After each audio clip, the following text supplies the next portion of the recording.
Canada's on fire, baby. The recent wildfires in northwestern Ontario gaining some international attention. Ontario's system is falling apart, and it's entirely the result of mismanagement at the government level. Wildfire smoke affecting tens of millions of people. The eyes are all on Canada and the inferno in which it contains. What went wrong here, Minister?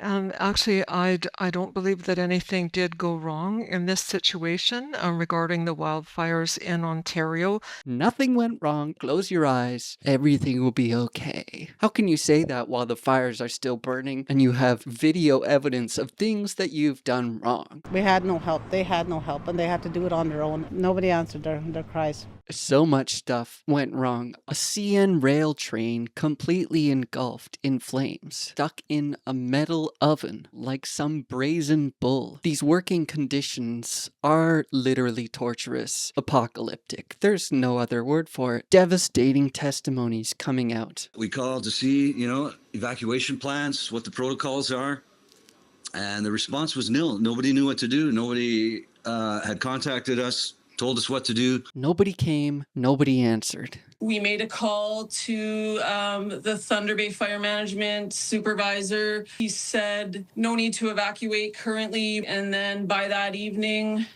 without warning, the fire rolled in our place. We were horrified, begged for an evacuation order. Look at this list. This is just some of the communities that have been evacuated, maybe completely annihilated. And this is just Ontario. There are fires across the country right now. There's also a racialized component to these wildfires. Some of the most remote and underserved communities are the First Nations, the indigenous inhabitants to Turtle Island, communities that have been criminally underserved for generations. A lot of them don't have access to clean water. Both First Nations saying they received a little support as massive fires inched closer to their communities. Completely abandoned and sacrificed to the fire god of fossil fuel production. Some of the most marginalized communities will continue to suffer the consequences of corrupt inaction. The Namai-Gusagagan First Nation is destroyed. Charred and unrecognizable. This is the first look at Namai-Gusagagan, also known as Collins First Nation, decimated by a wildfire. Burnt to ash.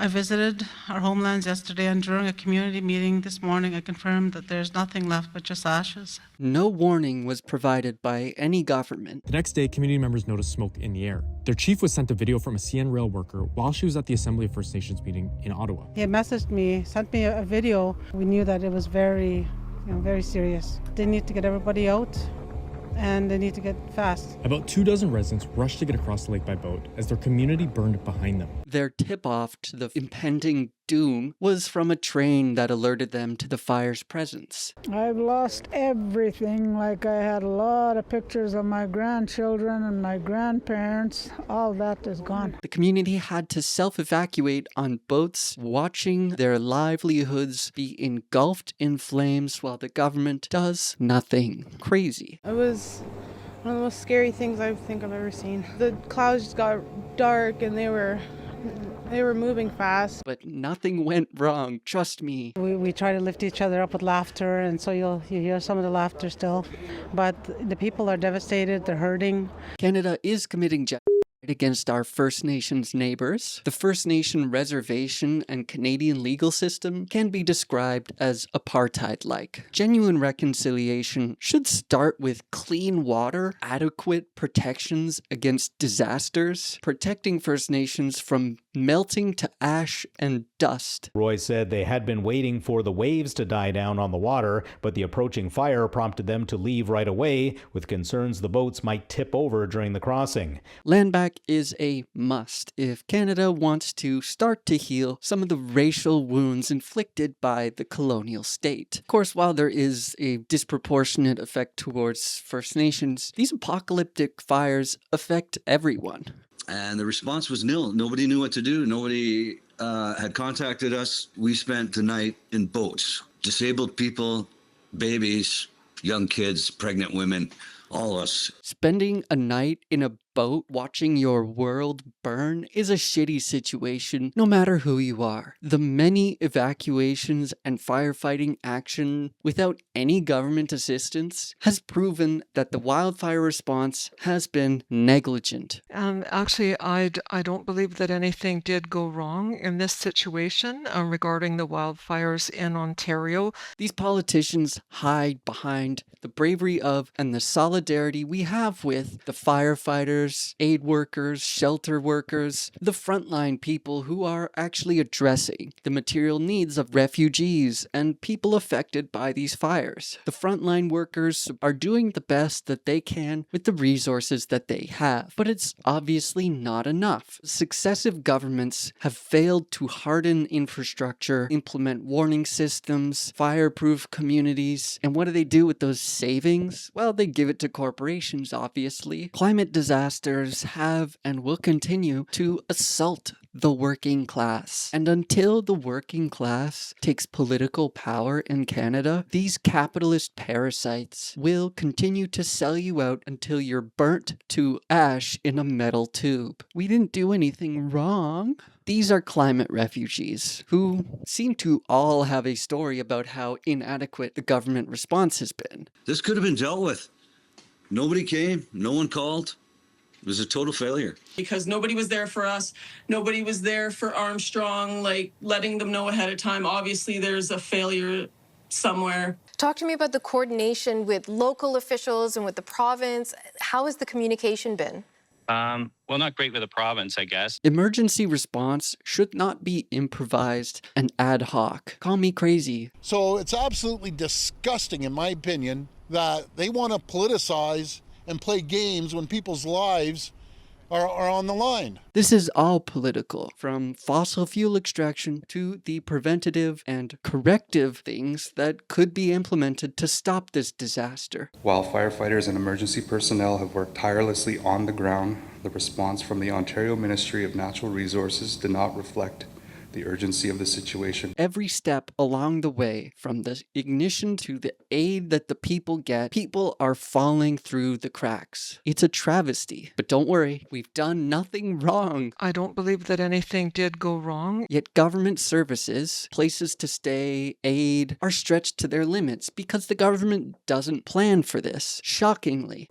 There's not a single hotel room to be found. I'm pinching a tent up behind my sister's place. Because they're too busy handing billions and billions to gigacorporations while watching the working class burn to the ground. Now, a competent Canadian government or provincial governments would be better at this by now. Austerity, mismanagement, and corruption have rendered the state inept. This government has commissioned reports time and time again, trying to investigate the issues as to why Ontario's fire program is losing so many staff, and has never implemented any of those recommendations. So Ontario's system is falling apart, and it's entirely the result of mismanagement at the government level. Corrupt politicians just like to pretend that the consequences of their actions or inactions are outside of their control, and it's not fair to blame them for mismanagement. So it's pretty unfair, honestly, to say that the province isn't doing what it needs to do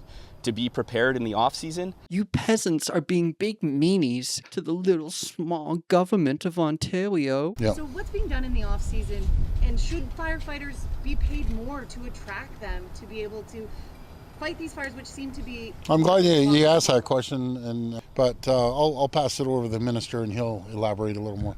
Yeah, this is a prime example of that misinformation that's being sort of passed around. That's misinformation. Being really big meanies. We did our best, obviously, to come in and survey what was going on, but there was so much smoke, it made it almost impossible for our teams to come in and really assess how close the fire was. We did our best. This year has been unprecedented. We've seen fire activity like never before. Who could have seen it coming? Everyone saw it coming. It's been happening every year for years now. Hello? 2023 saw 17 million hectares of area burnt. So that's an area about the size of the entire country of Syria, just burnt to ash in a year. We're seeing an unprecedented fire season here. It's happening all the time. You can't be caught off guard by something happening all the time. time. Don't let them pretend like this was unforeseeable, not a logical conclusion of their policies. The lack of communication and evacuation support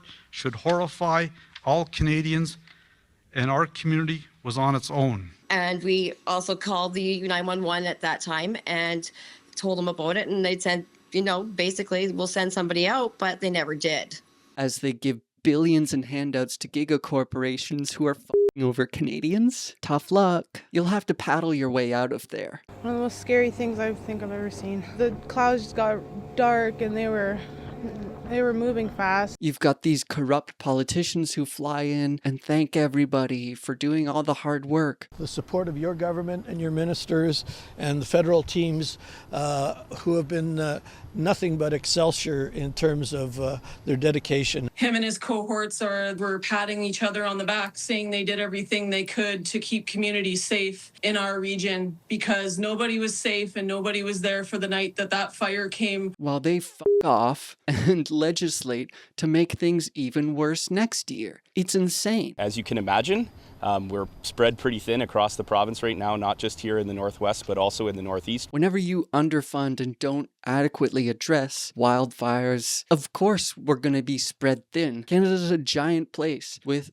one of the largest forests on the planet. That's why you need systemic solutions. And the first one on the list should be no more fossil fuels, you piece of shit. What we really need to see is some of those sustained rains, but without the lightning strikes. They're literally just praying for rain. Just kind of let it happen and then pray for rain. That's totally sustainable. Dord here should be doing a rain dance to at least appear like he's doing anything helpful. Well, absolutely, more help is on the way. We've requested it, and the offer to help is out there. And please, anybody that's listening that's got good ideas. Begging for help isn't a strategy for success. That doesn't address any of the systemic problems facing Canada. Help is on the way, though, I'm sure. Water bombers we're hoping to see online in the next few years. Helicopters we're hoping to have online, hopefully late 27, 28. More planes are good. Obviously, getting them a couple years from now doesn't address right now. As climate disasters increase in intensity and frequency, we're just going to see the demand for these planes go up tremendously. Throwing more planes at the problem doesn't fix it, obviously. And now the fascist while Donald Trump is issuing more threats to Canada. I told them, you got to stop these fires from coming in and, poisoning our air. Our air has been poisoned. But maybe they should pay us some damages or something, or we should do some tariffs. US lawmakers are looking to sanction Canadian politicians. The Canadian government won't even sanction Israelis who are committing a live stream genocide, squeezing Palestinians into an open-air concentration camp in Gaza, murdering Palestinians every single day, while limiting the flow of aid on top of their apartheid across Palestine and many ongoing wars of aggression. Those people don't get sanctioned, but in the ultimate twist of irony, if a little smoke flies over to Washington, D.C., that's enough for Canada to get sanctioned. Look what sucking up to the fascist gets you, Mark Carney. Mark Carney's a dog for U.S. empire and capital. The Canadian federal government is planning on more pipelines while the country burns. It's disgusting. Mark Carney is a climate criminal. He's actively selling off the future generations to make a quick buck for the oil and gas industry and to feed the military-industrial complex. The government's essentially saying, F it, let it rip, and see where it lands. Carney is also in the process of militarizing Canada to levels that we have not seen since World War II. The investments in defense are going towards a NATO-style military that is designed to assist the US empire, not defeat it. Being in an offensive military alliance led by a fascist is a bad thing. Call me crazy. Canada's gotta leave NATO yesterday. Carney is rapidly turning Canada into a militarized petrostate subservient to the US empire, currently led by a fascist elbows up, and it's at the expense of fucking over literally everybody else, including all future generations. At the end of the day, Mark Carney does not serve Canadians or the Canadian working class. He serves capital. These fucking corrupt-ass politicians need to go. We need a government that's for the working class and actually does material changes to the environment to help protect society. Crazy idea. If you like my content and want to hear more, please like this video and subscribe to my channel. Until next time, take care everyone. Peace and love. Bye bye. I don't believe that anything did go wrong